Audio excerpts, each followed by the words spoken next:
You might think that there's been a lot of things going on in the world this past week, and this month, and this year. But that's nothing in comparison to what's coming in the future. The Bible has a lot to say about the future. In fact, if you added up all the things that the Bible says about future things that haven't even happened yet, there would be more pages about things yet to come than it said about any other time period in the Bible, even the time that Jesus spent on this earth in the four Gospels. And one of the next things that we could see happening soon is a coalition of nations who invade Israel in the last days. Now, we're not talking about the timing of this attack today. We talked out all those other theories last week. The question I want to analyze is why? What is it that drives Russia to partner with Turkey, Libya, Iran, and Sudan to eliminate Israel? Now, most of those nations are Muslim. It wouldn't take much to get a Muslim nation to attack Israel. Some of them are already trying. But how does Russia fit into all of this? You'll find out today on the Cross References podcast.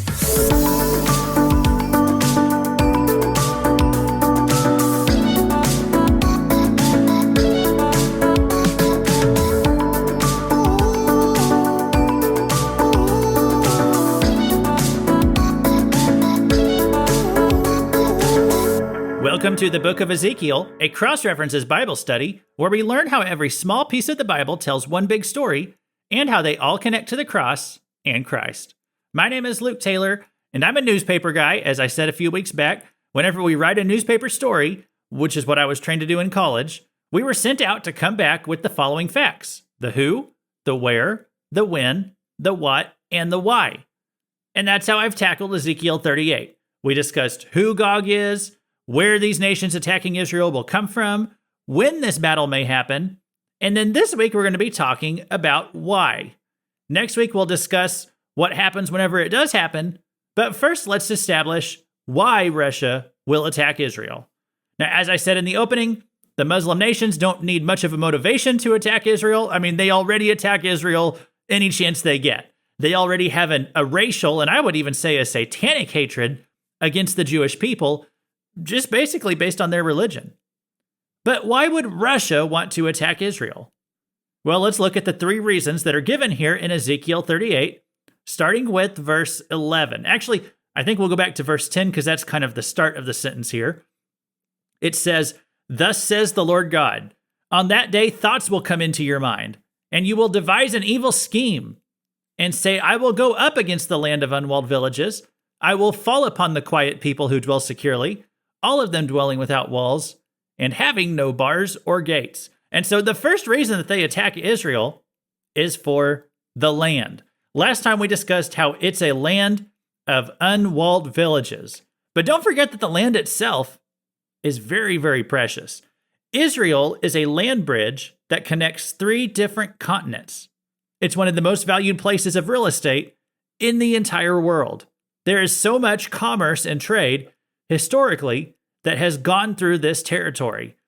And so it's kind of funny that the Bible speaks so much of Israel as the center of the earth. Funny in a coincidental kind of way, which of course I don't believe it's a coincidence at all. If you even look at our maps of the world right now, if you go look at just a basic map of the world, one of those that has the whole world on it with like North and South America over on the left side and the Eastern Hemisphere and all those continents over on the right side, if you look at one of those, Israel is just about in the middle of the whole thing. The land of Israel is in an optimal strategic position, and whoever controls that territory controls a lot. Now, of course, there's other nations right in that portion of the world. They don't get nearly so much attention. But Israel knows how to take care of its land. When the Jews got the land back in 1948, it was a barren wasteland. But today, it's full of green. It looks healthy. It's well maintained. And not only that, think of the possibility of what might be underneath Israel's land. Oil. Currently, Israel has very little oil in comparison with its Middle Eastern neighbors. But many wonder, like, what's up with that? You know, could Israel have more underneath the surface than what we realize? Could someday maybe they strike it rich with unknown oil reserves? I have an uncle who actually buys stock in a company called Zion Oil and Gas. It's an Israeli oil drilling company. And he does that because he believes someday Israel is going to discover that it had way more than it thought lurking under the surface. And so if that would be the case, then Israel will suddenly become a lot more lucrative than it is now. And that could drive some of these oil-focused countries like Iran, like Russia, to make a play for it. And so that brings us to verses 12 and 13. It says, to seize spoil and carry off plunder, to turn your hand against the waste places that are now inhabited, and the people who were gathered from the nations, who have acquired livestock and goods, who dwell at the center of the earth. Well, look, there it is again, guys, the center of the earth. I mean, this was written 2,500 years ago, before they even knew about the American side of the world. And yet our maps today will put Israel at the center of the earth. It literally says it in the Hebrew, the navel of the earth. Again, I don't think it's a coincidence. Verse 13, Sheba and Dedan and the merchants of Tarshish and all its leaders will say to you, have you come to see spoil? Have you assembled your hosts to carry off plunder, to carry away silver and gold, to take away livestock and goods, to seize great spoil? And so the second reason, and I think that we could say this is the main reason for Gog's alliance, is that they want to enrich themselves off of Israel, to take away spoil and booty, as the King Jimmy puts it. They want to rob Israel and take its wealth. The other nations observing this will question what Gog is up to. They'll say, are you after Israel's money, after their goods? Is this all about greed? Now, it's a little questionable why they're asking this question. Maybe they're saying, well, why do you get to have it? We wanted to have it. And so maybe it's a jealousy thing. At best, if they're not jealous, they're pretty blasé about the whole thing. It's as if they're not lifting a finger to help Israel. And so in this conflict, Israel is truly on its own. Now, who are these nations who are asking these questions? Well, it said Sheba and Dedan. Those are two locations in the Arabian Peninsula. They would represent today the nations of Saudi Arabia and possibly Yemen, or it could be that both of them are referring to Saudi Arabia. If Sheba sounds familiar, there is a well-known story in 1 Kings 10 where the Queen of Sheba visited King Solomon. Sheba and Dedan they're not part of this alliance of Gog. They're not part of the Gog and Magog thing. They're staying out of it, basically as bystanders. I'm not saying that they're innocent bystanders because they're not helping, but they're not hurting either. And interestingly, if you look today, Saudi Arabia gets along pretty well with Israel. And that's kind of surprising because it's a Muslim country and it's the birthplace of Islam. And yet they're not involved in this conflict. They're staying out of it. Another bystander in this conflict is, it said, the merchants of Tarshish. You've probably heard of Tarshish before. It comes up in the story of Jonah. And in modern terms, we often understand Tarshish to be Spain. Now, what's significant biblically about Tarshish is that it's the location that's considered as far away as you can get from the Middle East. Basically, the known world at that time, to get as far away as you could would mean going to Tarshish or Spain. And so that's what's significant about it. Like when Jonah hopped on that boat and it said he was going to Tarshish, what he was saying was, I'm going to get as far away from Nineveh as I possibly can. And so to him, that meant going to Tarshish. It was as far away as he could get.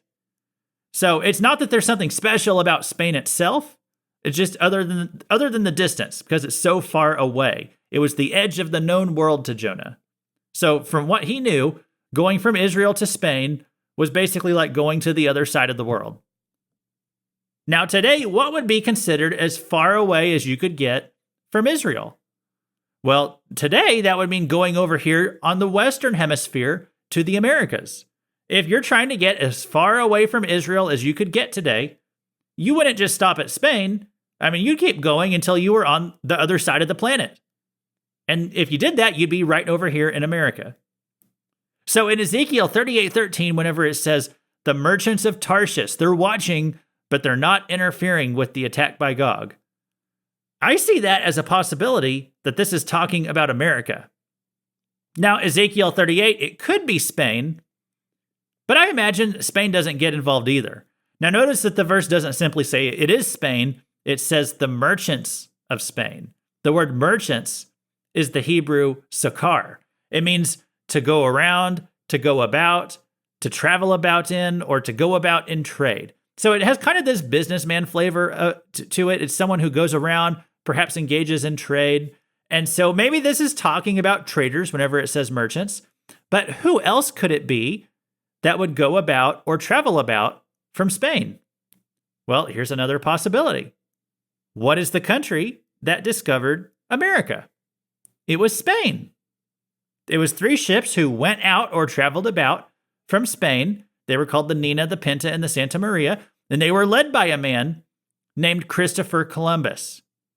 So I would say that you could totally refer to America as the merchants or those who go about from Spain, because it was Spain who first discovered America from that side of the world. I'm not saying you have to read Ezekiel 38 this way, but I think it's a totally legit way to read it. I think this could be referring to America itself, which makes a lot of sense because America is a pretty big player on the world scene. It's a lot bigger player than Spain is. Okay, now Spain's a significant country, but it's not in the realm of what America is. So if Russia and Iran and Turkey got together and they decided to go after Israel, you'd expect Saudi Arabia to weigh in on that. You would expect America to have an opinion about that. I don't think there's anybody waiting, sitting on the edge of their seat, waiting for Spain to hear what they think about all this. So I could see why America would come up right here in Ezekiel 38. And since nobody knew about America back then, back when Ezekiel was writing this, I can see why it would refer to us as the Sakar of Tarshish. If you think I'm going overboard by assuming that, and that's fine. I'm just saying it makes perfect sense to me. And you can do what you want with this information. A lot of people, they wonder, where is America in Bible prophecy? And I think I might have just found a place where America does show up in Bible prophecy. But, we often wonder this. Why isn't America all over the Bible where it talks about the end times? I mean, this country is the world's greatest superpower. You'd think it would get some more mentions. And I was just speaking last week. I played that clip of Donald Trump speaking on the Joe Rogan show. And he was talking, I was talking about how the nations that he mentioned in that clip as the big geopolitical movers and shakers, including Russia, I was talking about how those same countries he talks about that he's focused on are the same ones that are spoken of in Bible prophecy. And yet, the most significant mover and shaker in the whole world is not right there in prophecy. There's no America. So where are we in the end times? Well, maybe this Gog and Magog thing is the reason. We often wonder, why has God allowed America to continue as long as it has? I mean, we are capable of so much evil. And yet, even with our Christian heritage, we have such little excuse for the evil that we tolerate. I would say God has been long-suffering and gracious with America, but I wonder sometimes, when is that grace going to run out? I wonder if it's because of Gog and Magog. That when Israel is left all on its own, when no nations come to its aid, as it is ganged up on by Gog's alliance, that America sits it out and doesn't do anything to help it. Genesis 12:3 says, I will bless those who bless you, talking to Abraham, but talking about his descendants, which would become the Israelites. He says, I will bless those who bless you, and him who dishonors you I will curse. And in you all the families of the earth shall be blessed. So I would say America has probably escaped God's judgment for this long because it has been a blessing to Israel. It has been Israel's longest ally. But if we turn our backs on Israel, that might be when God's patience runs out and America falls. And so if this whole scenario takes place a few years prior to the end times, before the tribulation, that could explain why America is nowhere to be found in prophecy after this. And so I'm just theorizing on all that. You could call it sanctified speculation. But, hey, if you got a comment on this, you can leave a comment. You can send me an email. If you have any thoughts on that, I'd love to hear feedback on that idea. What do you think? Why is America not in Bible prophecy? Could it be that due to this conflict, God finally says enough is enough and judges America, and we fall apart or collapse or something like that? So just throwing that out there for you can think on that. We've read 2 of the reasons that Gog attacks Israel. One reason was for the land, and one reason was for its wealth. What is the third reason that Gog attacks Israel? Well, get your Bane voice ready. It's for the people. The people. Ezekiel 38, verses 14 through 16. Therefore, son of man, prophesy and say to Gog, thus says the Lord God, on that day when my people Israel are dwelling securely, will you not know it? You will come from your place, out of the uttermost parts of the north, you and many peoples with you, all of them riding on horses, a great host, a mighty army. You will come up against my people Israel, like a cloud covering the land. In the latter years I will bring you against my land, that the nations may know me, when through you, O Gog, I vindicate my holiness before their eyes. So a third reason that Gog and Magog attack Israel is to destroy the people, to wipe out the Jews. Whether everybody in these nations realizes it or not, there is a satanically fueled hatred of the Jewish people. Gog is a demon king, he's a spiritual entity, and he's a spirit who's controlling these nations like a puppet, and he wants to kill the Jews. Now, why do fallen angels and demons, why do they hate the Jews so much? Well, because Jesus has staked his second coming on the salvation of the Jewish people. Matthew 23:39, Jesus said, for I tell you, you will not see me again until you say, blessed is he who comes in the name of the Lord. So some Christian traditions believe that the second coming of Christ, that it could be at any moment. And I disagree. I think the rapture could be at any moment, but the second coming has some prerequisites. So if Satan or Gog, or if any demon wants to stop Bible prophecy and stop Jesus from coming back, they have to kill the Jews. And that is Satan's master plan. In fact, next month on this podcast, I think I'm going to do a special Christmas episode, and I'm going to call it Satan's Master Plan. If that sounds a little dark for Christmas time, if you're like, what would Satan's master plan have to do with Christmas? Well, you will find out if you subscribe. So make sure you're subscribed if you're not already. And next week, I'm going to finally dig in to the meat of what happens when Gog attacks Israel. I mean, we've done all the setup by this point, okay? We've talked about the theories, the reasons, the who, the where. Well, now let's spend a couple of weeks talking about the what. So come back next week. And we talked a lot about Russia coming after Israel. And maybe you're kind of wondering this as we talk about Russia. We're like, well, is this really something that could be on Russia's agenda anytime soon? Because they're kind of busy with Ukraine right now. Like, why would they suddenly start thinking about Israel? Well, let's reread verse 4 of Ezekiel 38. God said, and I will turn you about and put hooks into your jaws, and I will bring you out and all your army. So the main reason, guys, why Gog is attacking Israel is not actually the land or the wealth or the people. Now, maybe that's what the Russians are thinking. Maybe that's what is in their heads as they're marching down there.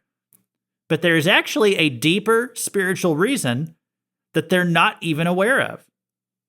The real reason is God. God is doing something to entice them, to drive them in the direction of Israel. Now, let's analyze this language for a moment.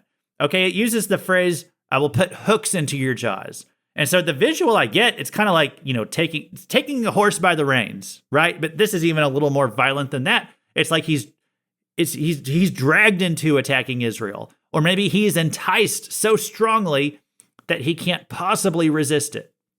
It's like Russia is looking one direction, and then he gets his attention jerked in another direction. He's looking over here, and then his head is jerked over there to look at Israel.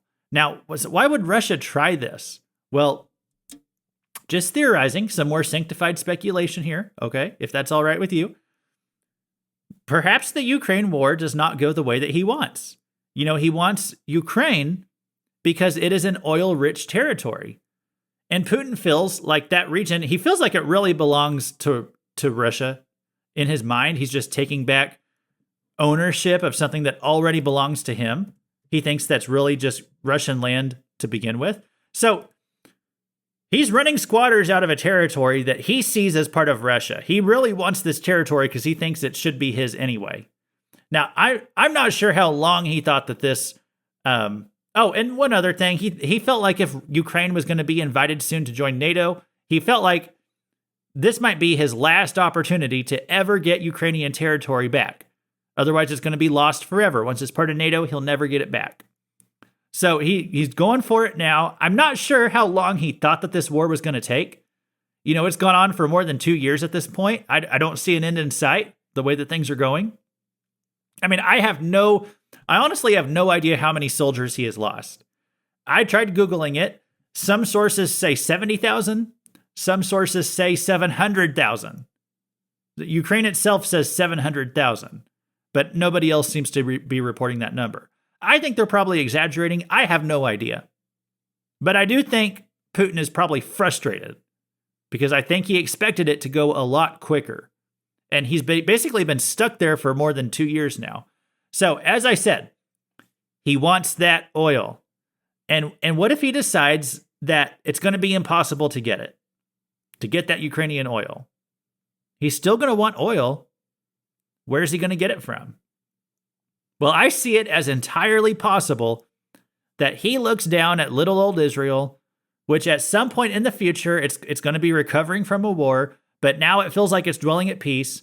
And so perhaps Russia or Putin, he says, okay, let's just take Israel for ourselves. And in case you didn't know, Russia has basically taken over the region of Syria, which is a country just to the immediate north of Israel. Syria had a civil war back in like 2015 or 16, and its government basically collapsed. And so Russia set up shop down there. As they said, they wanted to keep the peace and make sure things didn't get out of hand. And they wanted to, they said, to provide relief. The real reason, they really just wanted more of an anchor down there in the Middle East. So ever since 2015, Russia has been sitting right on Israel's doorstep directly to the north. Now remember what Ezekiel 38 said. Verse 15 again. You will come from your place out of the uttermost parts of the north. So they're going to attack Israel from the north. God is going to get the leader of Russia to say, hey, look down there at little old Israel, just sitting defenseless, right for the picking. And they are going to go for it. And that is ultimately why Gog attacks Israel, because God has brought these events about. God has his purposes. God is sovereign. God is in control of who is in control. Proverbs 21:1 says, the king's heart is a stream of water in the hand of the Lord. He turns it wherever he will. See, world leaders think that they're calling the shots, but no matter who is president, Jesus is king. Prime ministers, kings, emperors, they think that they've achieved or that they've been born into this place of prominence and greatness to fulfill their own visions. But God is ultimately the one in charge, and they are mere chess pieces in the chess master's hands. I'm not saying that every last decision that a world leader makes is necessarily what God wanted. They do have to make a lot of decisions, and they do get some control, some free will over the choices they make. But if God wants a border moved, or if God wants a transfer of wealth, I'm just saying God has his ways of making that happen. And these world leaders, they don't get into the position that they're in without God putting them there. And despite how much power that they think they have, they don't even realize the little box that God has actually allowed them to operate in. So keep that in mind as we see big events like what's happened in our own country this past week. There is a plan. God is in control. And if you think this past week was historic, just wait until you see what's coming next. Thanks for listening to this Cross References Bible study on the book of Ezekiel. This has been Luke Taylor, and I hope the Bible makes more sense to you after this episode.